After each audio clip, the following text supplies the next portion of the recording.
Purihin natin ang Panginoon, palakpakan natin siya at ngitian niyo ang katabi niyo para tayo'y sumigla-sigla at napakasarap na sa kabila ng maraming kaabalahan, ginagawa at mga suliranin, tayo ay nagtitipon-tipon para sumamba sa Panginoon.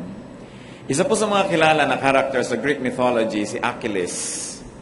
Si Achilles ay ikinukwento ng mythology na noong bata pa, inilubog ng kanyang nanay sa ilog, na yung paglulubog na yun ay nagbigay sa kanyang buong katawan ng kumbaga armor, na siya naging invincible at hindi siya tatabla ng anumang mga patalim o mga armas.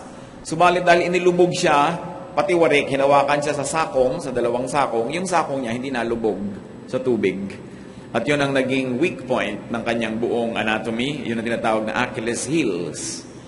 At doon sa tinatawag na Trojan War, isang may lason na pana ang itinudla sa kanyang sakong at yun ang naging dahilan ng kanyang kamatayan. A poisoned arrow hitting Achilles at his heel. At ang bawat tao po, merong tinatawag na Achilles heel. Meron tayong weakness. Meron tayong mga areas of strength, pero meron tayong mga areas of weaknesses. So what is your weak point? Ito po ang ating sisikapin na unawain. 3 disempowering forces. 3 sobrang magpahina na mga kapangyarihan na dapat natin kilalanin at mapagtagumpayan. Aming Diyos, salamat sapagkat kayo Diyos ng pagpapatawad. Lumalapit kami lahat sa iyo, Panginoon. Kinikilalang may pagkukulang, may mga pagkakamali kami, Panginoon. Patawarin niyo po kami. At ang pagpapatawad na yan, Panginoon, naniniwala kaming ginagawad niyo sapagkat ito inyong pangako. We ask you to forgive us, cleanse us, restore us through the blood of Jesus. And in your grace, O God, we come. We ask you, Lord, to bless us. Patahimikin niyo po ang aming puso at nasa ganun kami ay makapag-focus ng aming attention sa inyo.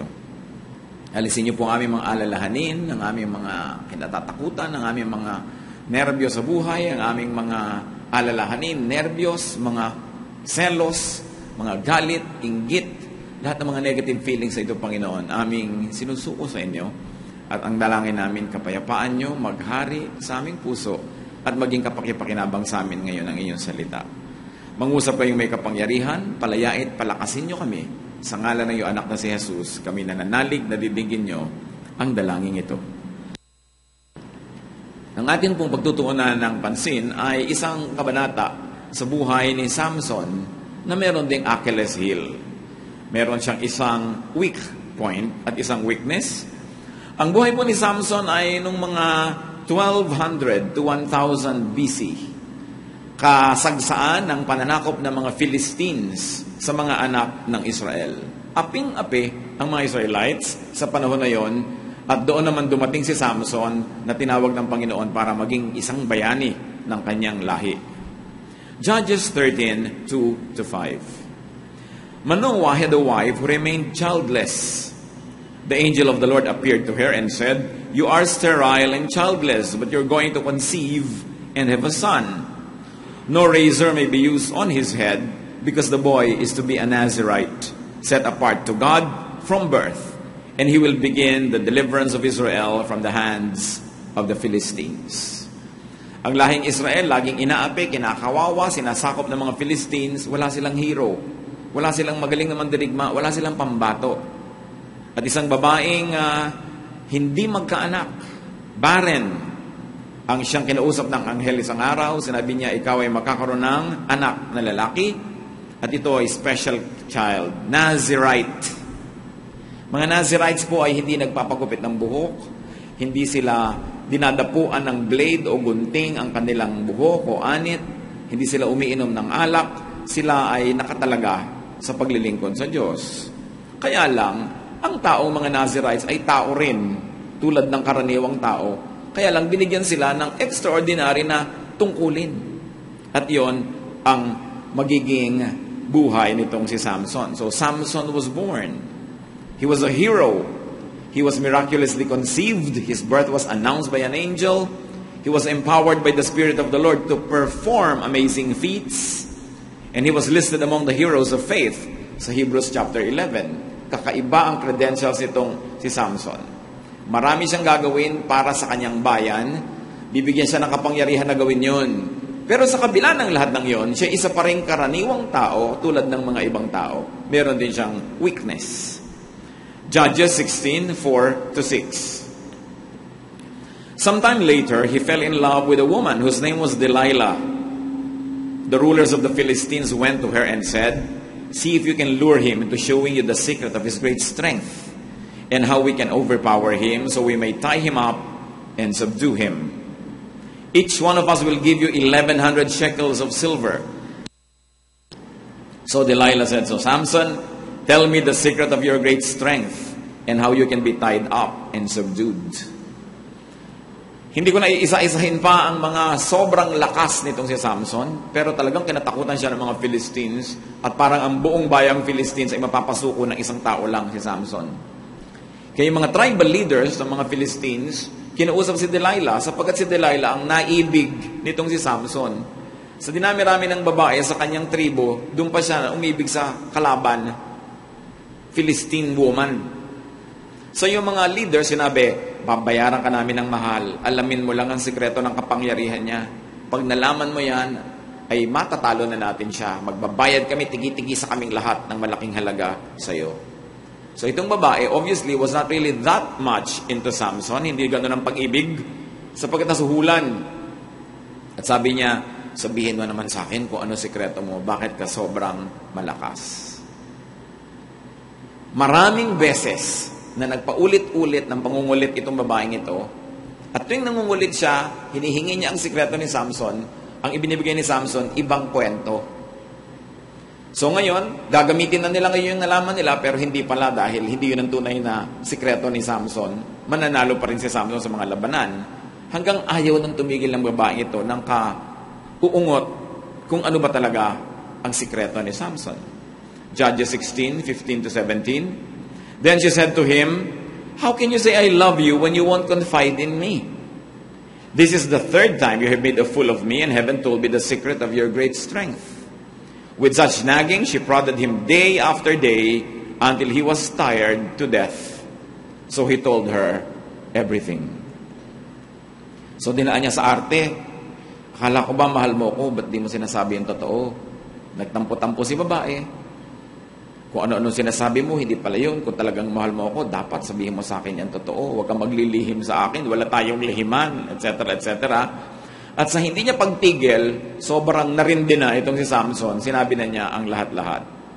To make a long story short, nalaman nila na ang lihim ni Samson yung kanyang mahabang buhok, na hindi ito dapat gupitin. So minsan natutulog si Samson sa kandungan ni Delilah, ginupit niya ang buhok.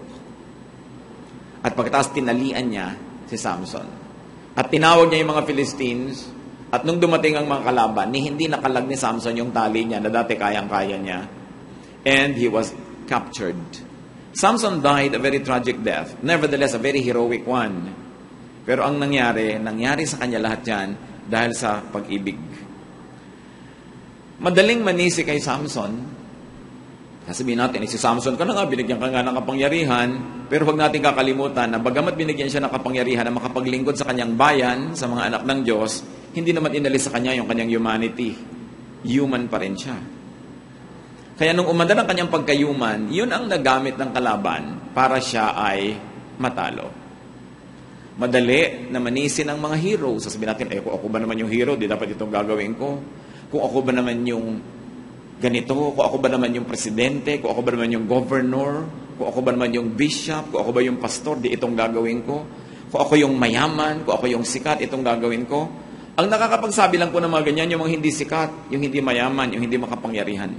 Sapagkat hindi natin alam ang mga hirap, ang mga unique na difficulties noong may kapangyarihan, noong may special talent, o kaya noong mayroong special capacities.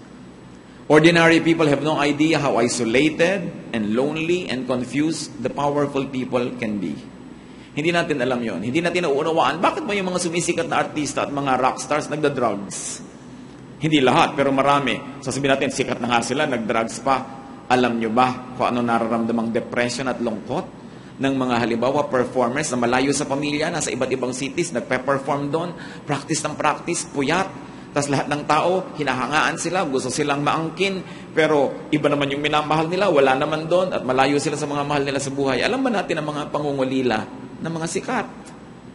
Alam ba natin ang hirap ng loob? Alam ba natin yung mga top government people kung gaano karaming nanghihingi sa kanila ng mga tao, humihingi ng kabaong, humihingi ng electric fan, humihingi ng mga pampabinyag, pangkasal, tapos ang liit-liit ng sweldo ng mga government people natin, tapos sisisihin natin sila pag sila ay naging corrupt. Alam ba natin ang hirap ng mga sikat, ng mga makapangyarihan? Di natin alam yon. Kaya napakadaling manisi, napakadaling magsabing, kung ako siya, itong gagawin ko. Kung ako siya, ganun. Pero kung tayo po ay ordinaryong tao at hindi tayo tinawag na maging Samson, hindi tayo tinawag na maging governor, hindi tayo tinawag na maging leader, magpasalamat tayo. Kasi si Samson, tulad din siya ng mga ordinaryong tao. Yung ordinaryong tao, may Delilah rin yun baka 3 pa. Kaya lang hindi masyadong napagtutuunan ng pansin kasi hindi sikat. Kasi hindi makapangyarihan. Kaya tuloy ang kanilang mga pagkakamali at mga kahinaan nananatiling wala sa mata ng publiko. Mahirap na ikaw ay tinitingnan ng napakarami, tapos tao ka rin lang tulad nila, tapos iniisip nila dapat superhero ka tulad ni Samson. So Samson had a very sad ending, and very few people understood him. Kaya dapat natin pag-aralan ang lahat ng ito. At kung babalikan natin, what was Samson's weakness? What was his Achilles heel? It was his attachment to Delilah. At ngayon po natin tingnan 3 Achilles heels, 3 disempowering forces. The 3 Ds. Bakit natin gustong pag-aralan? Because there is a Samson in each one of us. Lahat naman tayo may calling din from God. Lahat tayo may talent. Lahat tayo may kapangyarihan. Pero may mga weaknesses din tayong lahat.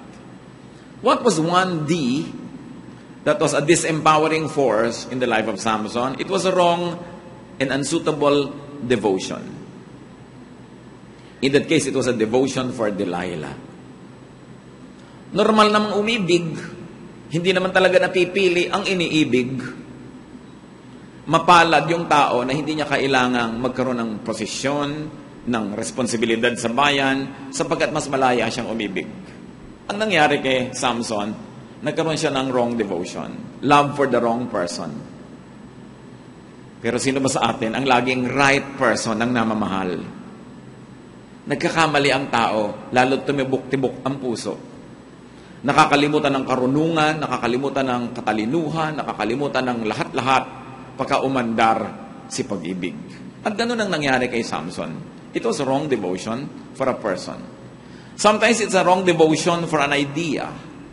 Nagiging weak point natin yan.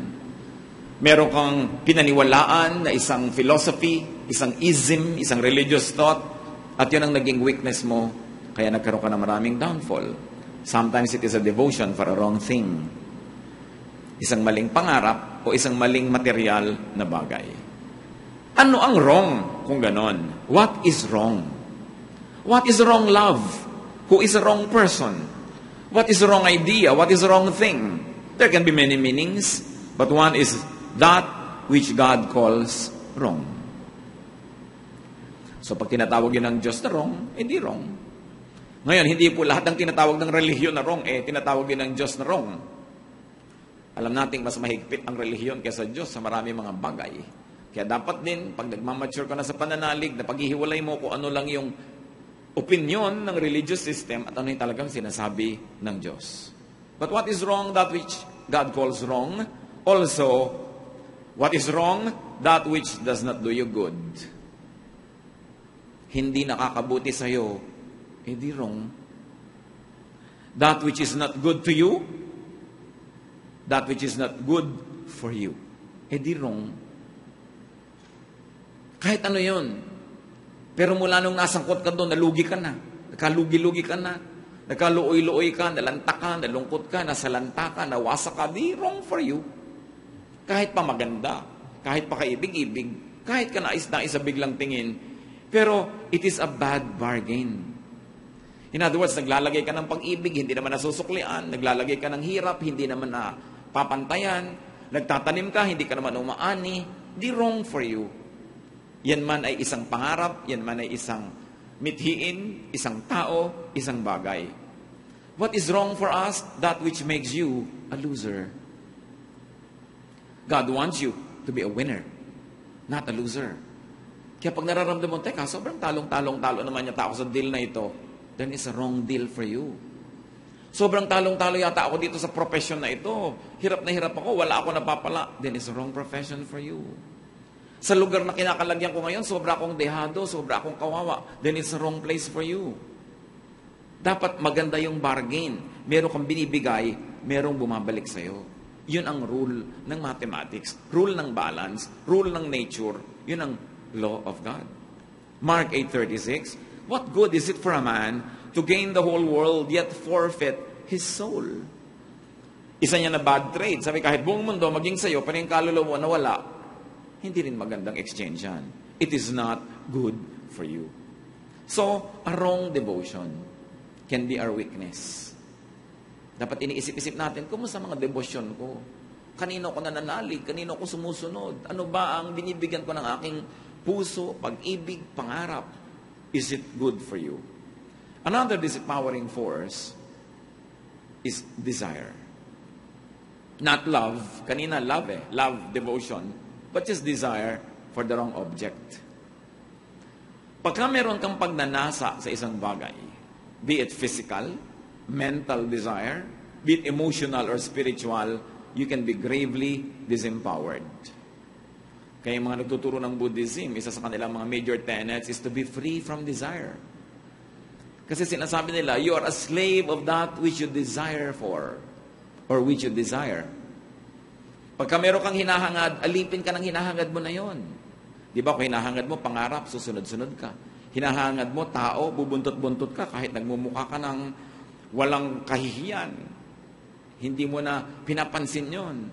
Pagka meron kang naisipan na isang bagay na gustong-gusto mo, kahit na nakakahiya na yung ginagawa mo, kukunin mo pa rin. Because desire can master, can control, and can trivialize people. Bawat desire natin parang tangkay na pwedeng hawakan ni Satanas, hilahin ka doon, susunod ka, kasi yun ang iyong desire. And what is so sad about desire is that the more precious what you desire to be, the more it trivializes you. Pagka ang isang bagay hinahangad mo, nagmumukha kang mumurahin sa harap ng bagay na yon. Nagpapakamura ka, nagpapakaaba, nagpapakawawa, nagpapakahamak, dahil hinahangad mong makamit ang isang bagay. Therefore, desire can trivialize and minimize your meaning and your value. The less we desire, the more free we become. James 1:14-15, but each one is tempted when by his own evil desire he is dragged away and enticed. Then after desire has conceived, it gives birth to sin. And sin, when it is full grown, gives birth to death. Sabi, ganun lang naman yun eh. Natutokso ka ng gusto mo. Hinihila ka, kinakaladkad ka, inililigaw ka ng mga hinahabol mo sa buhay. At kung itong mga hinahagad mo na to, lalo't hindi mabuti para sa'yo, inabuo, lalong ikakapahamak mo yan. Kasi pag mali ang hinahabol mo, mabuti na lang huwag mong abutan. Pag mali ang hinahangad mo, dapat na lang huwag mong makamit. Kasi pag nakuha mo, lalo kanyang sisirain. Kaya kung minsan may taong hinahabol-habol ka, tapos talagang hindi mo makuha-kuha, tapos naisip mo, ay, hindi naman pala to good bargain, hindi naman bagay sa akin, hindi mabuti sa akin. Dapat pasalamatan mo, thank you ha. Salamat, di kita naging akin, di kita nakuha. Kasi, lugi naman nga pala ako kung sa'yo ko napunta. Kaya meron po tayong mga hinahabol mga kapatid na salamat din natin inabutan. May mga ginugusto, salamat hindi ko nakuha. Kasi makakasira lang pala. Kaya hindi lahat ng mga kabiguan na ganyan dapat ipagluksa. Kung minsan isang hakbang paatras lang yan, yung pala 3 hakbang abante ang katumbas. Kasi hindi nangyari, nakabuti palalo sa'yo.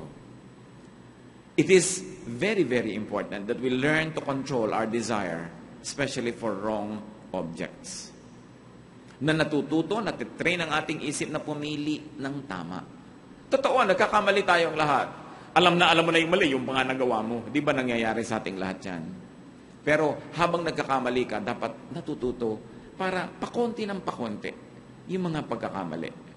Genesis 4:7, If you do what is right, will you not be accepted?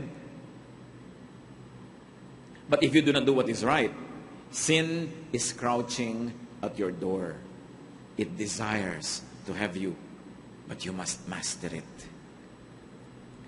Hindi yan crouching tiger, no? Yun daw.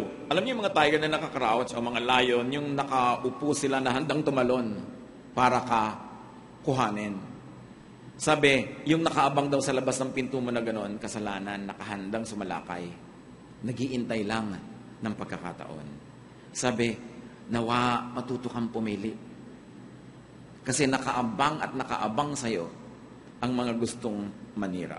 So desire, katulad ng devotion, dapat pinag-iingatan. At isa pa pong D, sa ating tatlong disempowering forces, darkness. The dark side. Everyone has a dark side. Lahat ng tao, mayroong isang madilim na bahagi ng kanyang puso. Meron siyang natural na tendencing magkamali, gumawa ng mali, at kumisay, ikatuwa pa kuminsan yung mali. The dark side. Meron tayong ganon. Habang ang tao ay naglalakad sa balat ng lupa, meron pang tendency na yung dark side na yun, mangibabaw. Araw-araw pumipili tayo. Ano bang paiiralin ko dito? My bright side or my dark side? Meron akong kinagagalitan. Anong papairalin ko? My dark side or my bright side? My good side or my bad side? Laging nandun yun eh.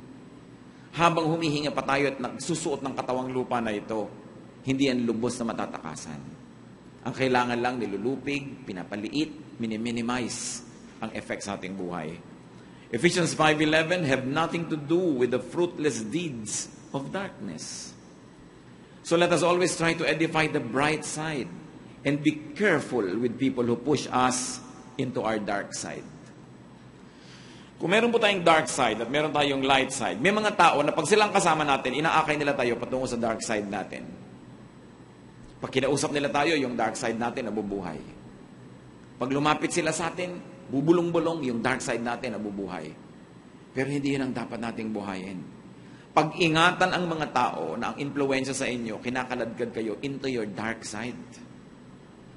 At pahalagahan natin yung mga tao na humihila, nagtuturo sa atin para doon tayo maglakad sa ating bright side. Laging choices ang mga bagay na yan. So there's the dark side that can be our weakness. And there's also the so-called dark secrets. Sabi sa 2 Corinthians 4:2, rather we have renounced secret and shameful ways. May mga secrets. Dark secrets can be our masters. They can be our oppressors. Kasi siyempre, may sikreto, ayaw niya mabisto. Sa takot niyang mabisto, nagiging amo niya yung secret. Namamanipulate siya because dark secrets can become Satan's and evil people's hold on us. So mga kapatid, dahil lahat ng tao ay nagkakamali, at halos lahat ng tao, maliit man o malaki, may dark secret. If you fall into an error, if you fall into your dark secret, pray that you get out of it at once and move towards the light. Naglalakad ka eh. Nahuhulog-hulog ka. Pero pag nahulog ka, ang mahalaga, sumampa ka na agad. And if you have to choose between one, going into deeper darkness, or number two, getting out into the light, choose the latter. Ano ibig sabihin natin? Isa ka halimbawa na babae, may boyfriend ka, and you become pregnant. At tapos biglang nalaman mo, ayan, pregnant ka pala. Dark secret yan, di ba?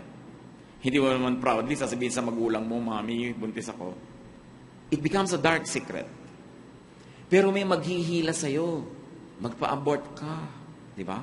It is a darker secret. O merong aminin mo na, sabihin mo na sa magulang mo. Yun yung sinasabi natin na pwede kang hilahin into a darker secret pa, or choose to go to the light. Pareho yung mahirap gawin. Kaya ang mas mainam gawin ng mga taong kumikilala sa Diyos lalo na, mahirap man, doon ka na sa liwanag. Magsabi ka na. Kesa sa maobliga ka pa na gumawa na naman ng isang madilim na lihim at magkakandalubog-lubog ka na doon. Merong mga anak natin biglang naging drug dependence pala, hindi natin alam. Natatakot magsabi. So ang nangyayari, inililihim na lang ng todo, lalo silang lumulubog. Kasi tayong mga tao, pag meron tayong mahal sa buhay, meron tayong kamag-anak, meron tayong kaibigan na nahulog, natumba, nalagay sa isang dark secret, we must be encouraging enough so that they'll come out and say, I fell into this, sorry, I learned my lesson, and then matuto at iwasan na yon. Kesa sa natatakot sa atin, paparusahan natin, pahihirapan natin, lalo nating itinutulak na ipakalihim-lihim yung lihim nila. Kaya po ang ministry ni Jesus is a ministry of forgiveness. A ministry of restoration. Dahil sa alam ni Jesus, ang lahat ng tao ay nagkasala. Pagka hindi ka nagpatawad, ang lahat ng tao mapipilitan lang itago ang mga kasalanan nila. Ikubli, magpanggap, and to live in hypocrisy. That's why we, though it's difficult for us, to countenance this kind of difficulties coming into our loved ones' lives. But if it does happen, dapat natin piliin is to love, to forgive, to restore. Kasi itutulak natin ang mga mahal natin sa buhay na lalo nang gumawa ng mali. Yung mga nakagastos ng perang hindi nila pera, sa takot na aminin yon, umuutang dito, umuutang doon, para tapal-tapalan, lalong lumalalim ang kanilang pagkakautang, lalong lumulubog sa kanilang kinakalagyan. We have to eliminate and minimize darkness. Ephesians 5:8, for you were once darkness, but now you are light in the Lord. Live as children of light. Huwag nating parusahan yung mga nagkamali na pagkatapos aamin para maituwid yung buhay. Hindi yun ang panahon para magparusahan. Panahon yun para magtulungan. Sabi nga nila, panapanahon lang yan. Who knows? Baka ikaw naman bukas ang malaglag dyan at mga ilangan ng ganun ding kabutihan at kabaitan ng iyong kapwa. 1 Thessalonians 5:5, you are all sons of the light and sons of the day. We do not belong to the night or to the darkness. Kaya pag tayo po'y nahulog sa kadiliman, agad-agad tayong umahon.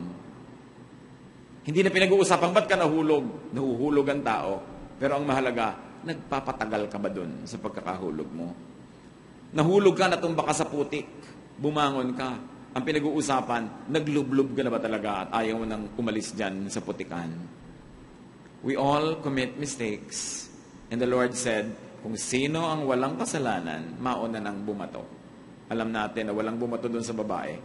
Kasi alam naman ng mga tao na bagamat nagagalit-galitan sila, gusto nilang parusahan yung nagkamali, pero sila man may mga pagkakamali rin. Ito po ang pinagkaiba ng tunay na Christianity sa ibang mga pananalig.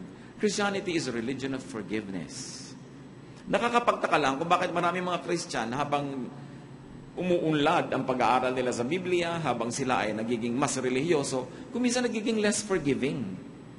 Nagiging mas mahigpit, mas mahirap kasama, at mas mahirap pagtapatan dahil hindi ka tatanggapin, hindi ka papatawarin. Hindi yun ang espiritu ni Kristo. That's the spirit of Phariseeism. That was the spirit of the religious leaders of the times of Jesus that he criticized. Nakakapagpalaya talaga ang tunay na espiritu ng Kristyanismo dahil hindi nangungonsinte, pero nagpapatawad at nagbibigay ng panibagong pagkakataon. Sapagkat ang tao, kailangan niya lagi yun, pag-asa, pagkakataon, a new beginning. If your loved one or family or friend, your brother or sister got deceived and fell into a dark cave, help him get out. The kindness you give now may be the same kindness that you might need to receive tomorrow. Restore your loved one. Huwag nating lalong-lalo na itulak ang mga anak natin, mahal sa buhay, sa lalong kapahamakan. May mga kwento ng mga nanay na nawawala yung anak nilang babae, tagal-tagal nilang hinahanap, tapos makikita nilang nila sa morgue, yung pala nagpa-abort, na-infect, namatay bigla, sobrang nag-bleed. Sasabihin ng nanay, anak, ba't hindi mo sinabi sa amin na ganyan ka pala? Sana natulungan ka namin. Pero, ba't natakot magsabi? Nagbibigay ba tayo ng mga signals na mataas ang standard natin, na gusto lang abutin, pero pag nagkulang, mamahalin pa rin natin? Malinaw ba yun? Kaya maraming nagsisisi sa huli. Kasi yung pag-ibig nila, doon pa lang nila ipapahayag kung kailan huli na yung lahat. Dapat clear sa atin mga kapatid na ayaw natin ng mali, gusto natin ng maganda, mataas na standard. Pero pag ang mahal natin sa buhay, kinapos, alam nila dapat na ganun kalalim ang pag-ibig natin. Na saan man sila mahulog, kaya nating abutin dahil mahal natin sila. At pag ganun ang ating patakaran sa buhay, mawawala ng kapangyarihan itong mga dark forces that destroy us. Life is a gift from God to be lived in power.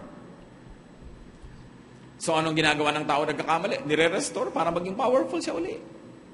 2 Timothy 1:7, For God did not give us a spirit of timidity, but a spirit of power. Kaya huwag tayo magpapatalo dyan sa mga tatlong D na yan. Nadadaya nila tayo kung minsan, dinadapuan tayo ng mga ganyang uri ng kapangyarihan na akala natin, kayang-kaya nila tayo. But God did not give us a spirit of timidity, but a spirit of power. And life is a gift to be lived in victory. Paminsan-minsan, nadadapa tayo, natatalo, pero hindi dapat yun ang general rule of life. Because God gives us victory. 1 Corinthians 15:57, But thanks be to God, He gives us the victory through our Lord Jesus Christ. So kung babalikan natin ang kasaysayan ni Samson, and there's a Samson in each one of us, ano kaya ang ating Delilah? Ano kaya ang ating weakness? What could be that devotion or desire or darkness that can disempower you? That must be conquered by God's power. Eliminate, minimize, and avoid what disempowers you. At yung mga disempower na yan, napahina, nailugmok, tulungan natin silang tumayo. Sa pagtulong natin sa kanila, tayo man ay napapalakas din. The ministry of Jesus is the ministry of forgiveness and restoration and empowerment. Aming Diyos, kami po ay lumalapit sa inyong banal na presensya. Sinusuri ang aming mga sarili kung paano kami napapahina nitong tatlong D na ito. Aming devotion, aming desire, at aming darkness. Patawarin mo kami sa mga pagkukulang namin, mga kahinaan. Punuan mo po ang aming mga kakulangan. At lalong-lalo na, Panginoon, kung kami nagiging judgmental, nagsasara kami sa mga nagkukulang, nagkakamali, nanghihina, patawarin niyo rin po kami. Nawa, kung sakasakali, bagamat aming dalangin na huwag mangyari, pero kami mga malapit sa amin, mga mahal namin sa buhay, na sila ay madadapa, mahuhulog sa kanilang dark side, nawa maipahayag namin sa kanila bago pa mangyari yon, na walang patakaran ang aming pagmamahal, ang aming pag-ibig, na bagamat ang gusto namin is only the best, but the worst may happen and we will still be loving and supportive and kind. Ituro mo sa amin yung ganitong uri ng pag-ibig na ipinakita na sa persona ng Panginoong Yesus. Pakita mo sa amin, Panginoon, na ito ang kailangan ng daigdig, ito ang kailangan ng mga mahal namin sa buhay, ito rin ang kailangan namin. Linawan mo rin, Panginoon, ang aming isip, buksan ang aming mata, para makita namin kung ano yung mga kapangyarihang nagpapahina sa amin. At sa tulong mo, sa kapangyarihan mo, Panginoon, ito'y aming matanggihan, mapagtagumpayan, at ang buhay namin maipamuhay sa mabunga, masaya, at maliwanag na paraan. Magbulay-bulay tayo mga kapatid kung tayo ay merong mga disempowerments, mga kahinaan, panghihina. At habang nakayuko ang lahat, nais ko manalangin. Sino man sa inyo ang pinagpaliwanagan ng Espiritu ng Diyos na nagsabi, at nasasabi nyo ngayon, oo nga, meron ako talagang kahinaan. I have one or at least one of those D's na nagpapahina sa pagkatao ko, sa aking personalidad. Maaaring ito yung aking darkness, maaaring ito yung aking devotion, o ang aking mga desire. Sino man sa inyo nagsasabing talagang meron akong kahinaan at nais nyo ngayon ilapit sa Panginoon, mananalangin tayo, tumindig kayo. Ilalapit natin sa Diyos at sama-sama tayong hihingi ng kapangyarihan, lakas sa Kanya. Purihin ang Diyos sa inyong paghahayag ng pangangailangan sa Kanya. Mga kahinaan na tuloy nagagamit ng kalaban para tayo takutin, para paliitin ang ating mundo, para tayo bigyan ng mga agam-agam. Panginoon, tumitindig kami sa iyong harapan, kinikilala ang mga kahinaan namin. Kinikilala na meron kami mga desires or devotion or dark sides na sumisira sa aming pagkatao, sumisira sa aming magandang buhay at nagbibigay ng panganib para sa amin. Panginoon, patawarin niyo po kami. Linisin, palakasin. Inihahain namin sa iyong harapan ang aming mga puso. Inihihingi, Panginoon, ng pagpapalakas ang aming mga kahinaan. At nawa sa tulong mo at sa amin, Panginoon, na pagpapasya, mawala ng mawala, mabawasan ng mabawasan ang control, ang influence, ang presence sa buhay namin ng mga kahinaan na ito. At ito, Diyos ko, nais naming palitan ng inyo pong kapangyarihan, ng inyong pag-ibig, ng inyong kabutihan. At habang kami, Panginoon, lumalapit sa inyo, humihingi ng tawad at humihingi ng lakas, turuan mo kami na magpatawad din at magbigay ng lakas at kalakasan sa mga kapatiran namin, sa mga kilala, kaibigan, mahal sa buhay, kamag-anak, na nadapa, nahulog sa kanilang dark side at ngayon kailangan ng tulong. Teach us, Lord, not to be judgmental, but to be supportive. May your power work in us, na yung hinihingi namin sa iyong kabutihan, yun din ang kabutihang ibigay namin sa aming kapwa.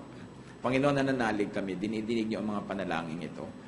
Tanggapin ninyo mga kapatid, ang mga kapangyarihang hinihingi niyo sa Diyos, ang pagpapalakas, ang pagpapaliwanag, at ang paghipon niya na nakakapagpabago ng buhay. Nawa ang kapangyarihan niya maghari sa ating lahat at yung lakas niya maging atin. Patuloy kayo sa diwa ng panalangin, magsiupo. Patuloy tayong yumuko sa presensya ng Diyos at dinggin ang tinig ng Espiritu sa kanyang mga habilin sa ating lahat.